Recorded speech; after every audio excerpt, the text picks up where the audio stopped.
السلام علیکم ورحمۃ اللہ وبرکاتہ۔ نحمد و نصلی علی رسولہ الکریم، اما بعد۔ برادران ملت، بزرگان محترم،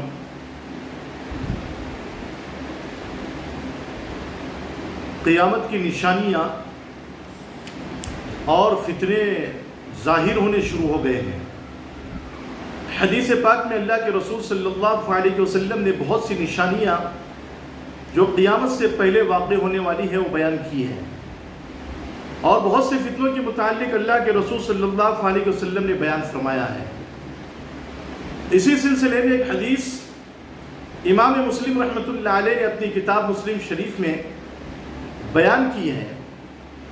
حضرت ابو ہریرہ رضی اللہ تعالیٰ عنہ سے روایت ہے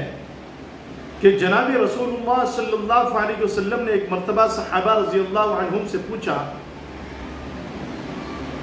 کہ کیا تم نے ایسے شہر کے متعلق سنا ہے کہ جس کی ایک جانب خشکی میں ہے، یعنی سوکے میں ہے، اور اس کی دوسری جانب سمندر میں ہوگی؟ تو صحابہ رضی اللہ عنہم نے عرض کیا، جی ہاں یا رسول اللہ صلی اللہ علیہ وسلم، ہم نے سنا ہے۔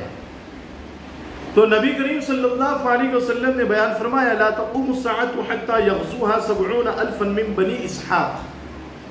کہ قیامت اس وقت تک قائم نہ ہوگی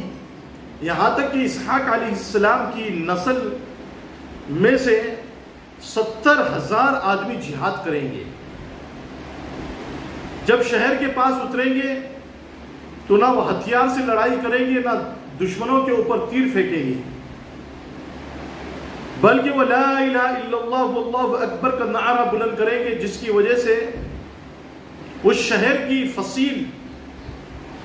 یعنی ایک جانب گر جائے گی، یعنی ایک جانب کی دیوار جو شہر کی حفاظت کے لیے، پناہ کے لیے بنائی جاتی ہے، پہلی مرتبہ لا الہ الا اللہ واللہ اکبر کہنے کی وجہ سے ایک جانب کی دیوار گر جائے گی، پھر دوسری مرتبہ ولا الہ الا اللہ واللہ اکبر کہیں گے تو اس کی وجہ سے دوسری جانب کی فصیل گر جائے گی، پھر تیسری مرتبہ ولا الہ الا اللہ واللہ اکبر کہیں گے تو ان کے لیے شہر میں داخل ہونے کے لیے راستہ کھول دیا جائے گا، یعنی کوئی طاقت اور کوئی قوت ان کا مقابلہ نہیں کر سکے گی، کیونکہ ان کے پاس میں ایمانی قوت ہوگی اور زبردست طاقت ہوگی، زبردست ایمانی قوت ہوگی، یعنی ان کے سامنے ہتھیار بھی فیل ہو جائیں گے، سب کچھ فیل ہو جائیں گے۔ اب جب وہ اس میں داخل ہو کر مال غنیمت حاصل کریں گے، مال غنیمت حاصل کرنے کے بعد میں مال غنیمت کو تقسیم کرنے میں مصروف ہوں گے، لگے ہوں گے، تو ان کے کانوں میں ایک آواز آئے گی کہ دجال نکل آیا، تو وہ لوگ ہر چیز کو چھوڑ کر نکل آئیں گے۔ اب یہ ہر چیز کو چھوڑ کر کیوں نکل آئیں گے؟ اس کی وجہ کیا ہے؟ پہلے تو یہ سمجھ لیں کہ اس لشکر میں 70,000 لوگ اسحاق علیہ السلام کی اولاد میں سے ہوں گے۔ ہو سکتا ہے کہ سارا کے سارا لشکر حضرت اسحاق علیہ السلام کی اولاد میں سے ہو، اور یہ بھی ہو سکتا ہے کہ اس میں حضرت اسماعیل علیہ السلام کے نسل کے اولاد کے کچھ لوگ جو عرب ممالک میں پائے جاتے ہوں، وہ بھی ان میں کچھ موجود ہوں، اور یہ بھی ہو سکتا ہے کہ دوسرے مسلمان بھی اس میں موجود ہوں۔ نبی کریم صلی اللہ علیہ وسلم نے اکثریت کے طور پر بیان فرمایا کہ اکثر و بیشتر اس لشکر میں اسحاق علیہ السلام کے اولاد میں سے لوگ ہوں گے، لیکن بڑا زبردست لشکر ہوگا، بڑی قوت ایمان والا لشکر ہوگا، اور وہ اس شہر کو جا کر کے فتح کر لے گا۔ لیکن یہ جب شہر کو فتح کرنے کے لیے شہر کے اندر پہنچیں گے، شہر فتح ہو جائے گا بغیر لڑائی کے، بغیر ہتھیار کو اٹھائے ہوئے، بغیر تیر چلائے ہوئے، جب دجال کی آواز سنائی دے گی تو وہ لوگ ویسی سب چیزوں کو چھوڑ کر کے نکل جائیں گے۔ تو کیا حقیقتاً دجال نکل آیا ہوگا؟ نہیں، بلکہ وہ پہلا اعلان جھوٹا اعلان ہوگا جو شیطان لگائے گا، جو شیطان اعلان کرے گا، اور وہ اس لیے نکلیں گے اس شہر کو چھوڑ کر، مال غنیمت کی تقسیم کو چھوڑ کر کے اس لیے نکلیں گے تاکہ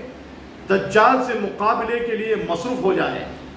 دجال سے مقابلے کے لیے تیاری کرنے لگ جائیں گے۔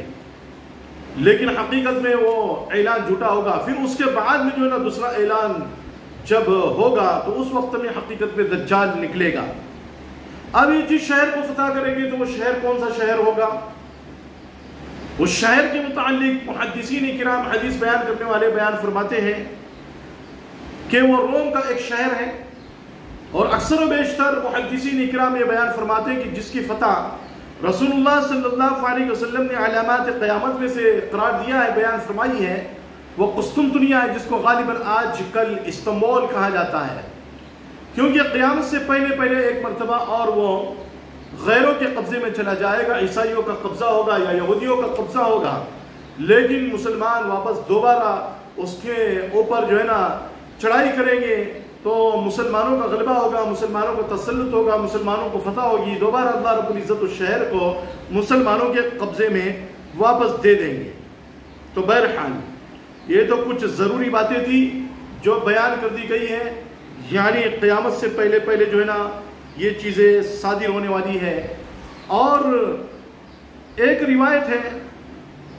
جس کو جو ہے حضرت معاذ بن جبل رضی اللہ تعالیٰ عنہ سے روایت کیا ہے کہ جناب رسول اللہ صلی اللہ علیہ وسلم نے ارشاد فرمایا بیت المقدس کی آبادی یثرب کی خرابی ہے، اور یثرب کی خرابی اور بربادی یہ جنگ کا ظہور ہے، اور جنگ کا ظہور و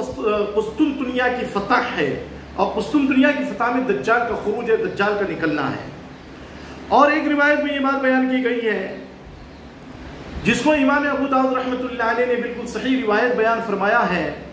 عبداللہ بن بصر رضی اللہ تعالیٰ عنہ سے روایت ہے کہ جناب رسول اللہ صلی اللہ علیہ وسلم نے بیان فرمایا کہ بڑی جنگ اور فتح مدینہ کے درمیان 7 سال ہوں گے، اور 7ویں سال میں دجال کا ظہور ہوگا، دجال کا خروج ہوگا، دجال نکلے گا. یہ روایت بالکل صحیح روایت ہے. دیکھو پہلے تو بیت المقدس مکمل یہودیوں کے قبضے میں جا چکا ہوگا، اور آج بھی جو ہے بیت المقدس مکمل جو ہے یہودیوں کے قبضے میں ہے. ایک نشانی تو یہ ہو چکی، غیر مسلموں سے وہ آباد ہو چکا بیت المقدس. اب یہودیوں کا رخ اور یہودیوں کا چہرہ، اور یہودی اب یہ چاہتے ہیں کہ مدینہ منورہ کو اپنے قبضے میں لے لے، کیونکہ وہ یہ سمجھتے ہیں کہ بھائی ہمارا اصل وطن جو ہے نا مدینہ منورہ ہے. چونکہ مدینہ منورہ میں جب نبی کریم صلی اللہ علیہ وسلم مکہ سے ہجرت کر کے آئے تھے، اس وقت میں یہودیوں کے بڑے بڑے قبیلے مدینہ منورہ میں آباد تھے، اور وہ مدینہ میں رہا کرتے تھے. تو اپنا اصلی وطن جو ہے مدینہ منورہ کو وہ سمجھتے ہیں، اور مدینہ پر جو وہ حملہ کرنا چاہتے ہیں، مدینہ کے اوپر اپنا غلبہ چاہتے ہیں. لیکن اس وقت میں جو ہے جب وہ مدینہ کی طرف حملہ کرنے کے لیے جائیں گے تو بہت سے مسلمان خیبر کے پاس میں ایک علاقہ ہے جس کو مقام صلح کہا جاتا ہے، وہاں پر جمع ہوں گے، اور جمع ہو کر کے جو ہے نا یہودیوں سے مقابلہ کریں گے، اور اللہ رب العزت مدینہ منورہ کو یہودیوں سے بالکل محفوظ فرما دیں گے، اور مدینہ میں جتنے بھی منافقین ہوں گے سب کے سب جو ہے نا باہر نکل جائیں گے. تو بیت المقدس کا آباد ہو جانا، پھر مدینہ منورہ کے متعلق مدینہ منورہ کا محفوظ رہنا، یہ نشانی ہے جنگ کے ظہور کی، یعنی بڑی جنگ کے پیش آنے کی نشانی ہے.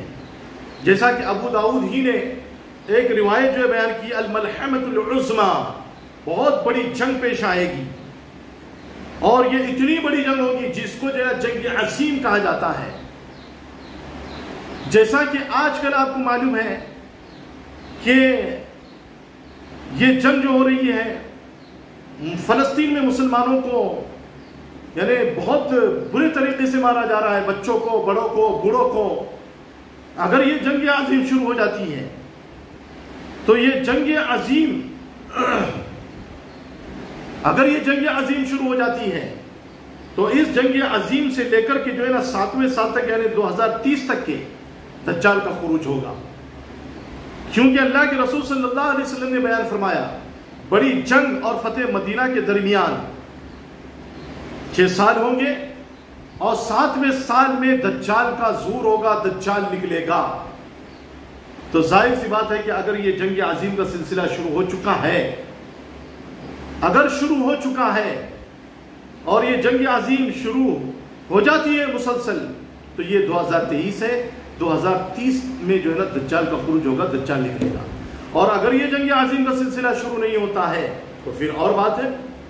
یہ میں اپنی طرف سے حتمی طور پر نہیں کہہ رہا ہوں، بلکہ اگر یہ پیشین گوئی اس وقت میں ثابت ہو جاتی ہے کہ بڑی جنگ شروع ہو چکی ہے تو اس بڑی جنگ سے لے کر کے جو ہے نا 7ویں سال میں دجال کا خروج ہوگا. اب دجال سے بچنا ہے تو کیا کرنا پڑے گا, اور بڑے بڑے فتنوں سے بچنا ہے تو کیا کرنا پڑے گا. تو بڑے بڑے فتنوں سے, بڑی بڑی نشانیوں سے اور دجال سے بچنا ہے, اور ان یہودیوں کا مقابلہ کرنا ہے, عیسائیوں کا مقابلہ کرنا ہے, تو ہمیں قرآن کریم کے احکام پر عمل کرنا ہوگا, فرائض پر جمنا ہوگا, فرائض پر عمل کرنا ہوگا, واجبات پر عمل کرنا ہوگا, حضور صلی اللہ علیہ وسلم کی بتائی ہوئی سنتوں پر مکمل عمل کرنا ہوگا. ہم نے تو جنازہ نکال دیا ہے فرائض کا, واجبات کا, سنتوں کا.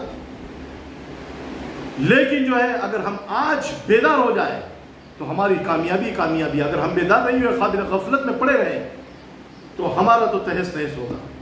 لیکن بہرحال اللہ رب العزت جو ہے ایک لشکر کو جو ہے پیدا کرے گا کہ جس کے اندر ایمانی طاقت ہوگی, ایمانی قوت ہوگی, اس کا کوئی مقابلہ نہیں کر سکتا. لا یضر من خالفهم حتی یاتی امر اللہ, یہ روایت ہے جس کو جو ہے صاحب مشکات نے بیان کیا ہے. اللہ رب العزت سے دعائیں کہ اللہ رب العزت آپ کو بھی اور مجھ کو بھی کہنے اور سننے زیادہ عمل کرنے کی توفیق نصیب فرمائے. السلام علیکم ورحمۃ اللہ وبرکاتہ.